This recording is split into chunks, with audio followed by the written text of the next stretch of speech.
పిల్ల జల్లా ఇంటికాడ ఎట్లా ఉండ్రో నా ముసలి తల్లి ఏమి పెట్టి సాదుతుందో. కరోనా వ్యాప్తి కాకుండా లాక్డౌన్ పెడితే వీళ్ళు కరోనా వ్యాప్తి చేస్తురేంది అని చాలా మంది మాట్లాడినారు సార్. కోట్లాది మంది ప్రజలు చిన్న చిన్న ముళ్ళలు బట్టల మూటలు పట్టుకొని చెప్పులు కూడా లేకుండా నడి ఎండాకాలంలో ఈ రోడ్ల మీద ఆ జాతీయ రహదారులు నడుచుకుంటూ పోతుంటే సార్ అసలు అది చెప్పడానికి లేదు సార్. ఆ రక్తపు అనలేదు, రక్తపు దారులు సార్ అవి రహదారులు కాదు. 3 నిమిషాలు 3 నిమిషాల్లో 10 కోట్ల కూలీల యొక్క బాధలను కష్టాలను మనోవేదన అర్థం చేసుకొని ఒక పాట చూడండి.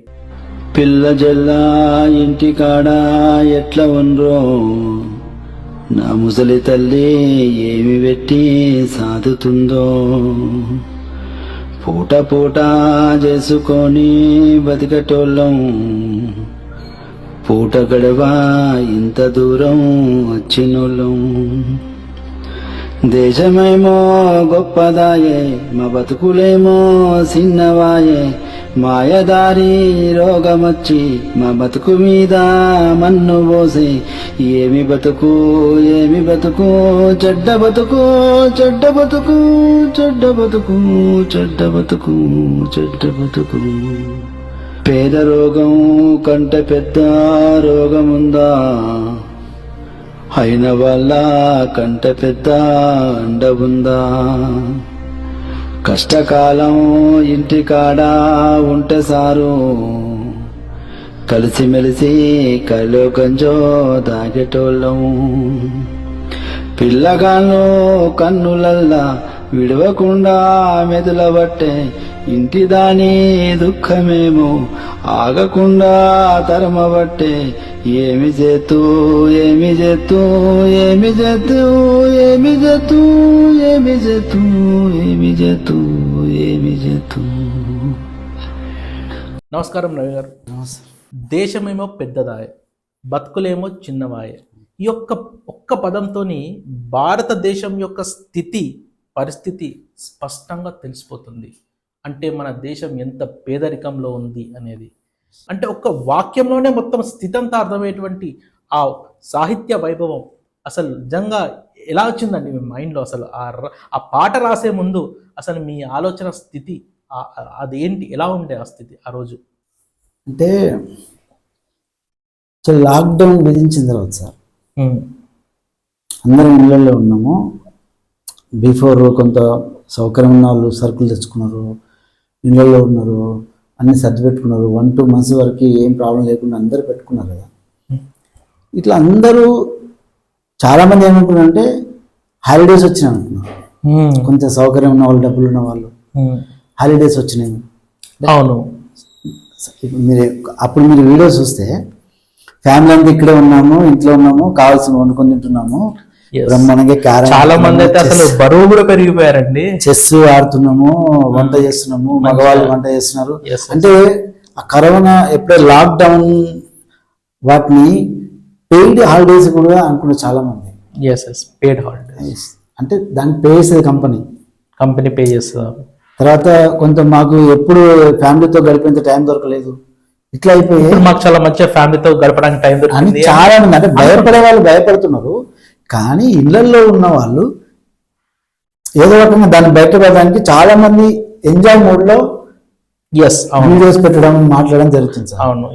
అవునండి.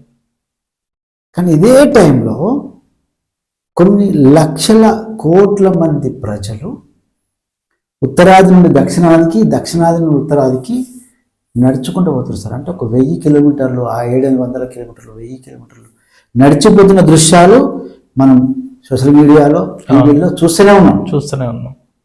ఇవన్నీ చూస్తున్నప్పుడు కూడా ఈ దేశంలో ఏ ఒక్కరు కూడా అసలు ఇదేంది ఇంతమంది నడిచిపోతున్నారనే బాధ వ్యక్తం చేయడం కానీ, అసలు వీళ్ళ గురించి ఏమైనా చేయాలని అనుకోవడం కానీ ఎక్కడ, అంటే కొన్ని NGOs, కొన్ని టీవీ ఛానల్స్ వాటిని చెప్తున్నప్పటికీ వాళ్ళకి కావాల్సినంత సపోర్ట్ ప్రజలను దొరకలేదు సార్. ఇగ్నోర్ చేశారు.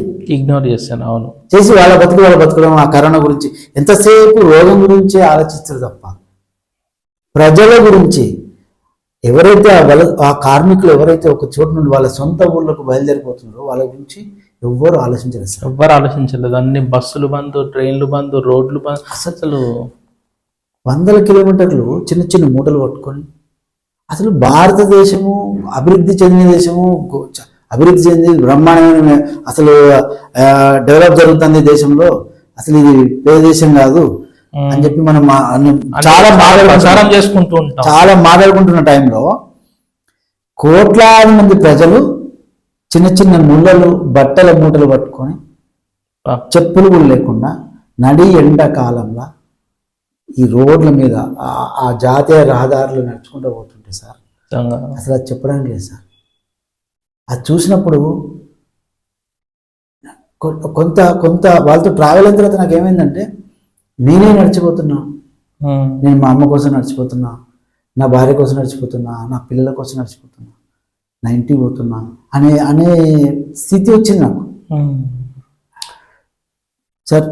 కాళ్ళు పగిలిపోతే బట్టలు కట్టుకొని ఆ రక్తపు దారులు సార్, అవి రహదారులు కాదు, అట్లా నడుచుకుంటూ పోతున్నప్పుడు మరి ఎవరు చెప్పకపోతే అట్లా, వీళ్ళు ఎవరు పట్టించుకోపోతే అట్లా, కనీసం వీళ్ళకి బస్సులు రైలు పెట్టారు అంటే. ఇప్పుడు పాలకులు లాక్డౌన్ సడన్గా పెట్టినప్పుడు ఇంతమంది ఈ దేశంలో ఇంతమంది ప్రజలు బయటకు వచ్చి రోగాన్ని కూడా అంటే ఎంతో మంది వాళ్ళ యొక్క పేరెంట్స్ ని అంటే రోగాన్ని కూడా పట్టించుకున్నారు. ఇప్పుడు చాలా మంది రోగాన్ని భయపడి దాచుంటారు కదా.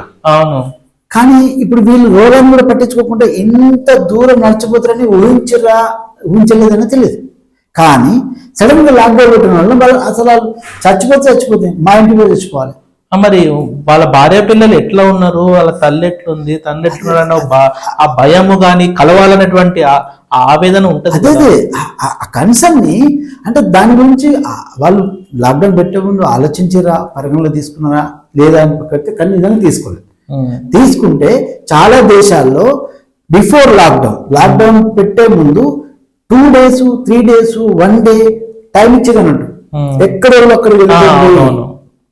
చాలా తక్కువ టైం. జర్మన్ లాంటి దేశాల్లో, సౌత్ ఆఫ్రికాలో చాలా దేశాల్లో లాక్డౌన్ పెట్టే ముందు టైం ఇచ్చిన 3 days తర్వాత లాక్డౌన్ పెడతాం, మీరు ఇళ్ళకి వెళ్ళిపోండి, 3 days లో మీరు ఎక్కడ ఒకళ్ళు సెటిల్ అవ్వండి అని చెప్పుంటారు. కానీ మన దేశంలో మాత్రం అది జరగలేదు సార్. సడన్ దాని తర్వాత ఏంటంటే వాళ్ళు నడుచుకుంటూ పోతున్నప్పుడు ఎవరన్నా మాట్లాడాలి అంటే ప్రతి చిన్న సందర్భానికి పెద్ద సందర్భానికి కొన్ని 100 పాటలు పాడే తెలుగు సమాజం, ముఖ్యంగా తెలంగాణ సమాజం ఒక్క పాట కూడా వాళ్ళ మీద పాడలేదు, ఒక్కరు కూడా వాళ్ళ కూడా మాట్లాడలేదు.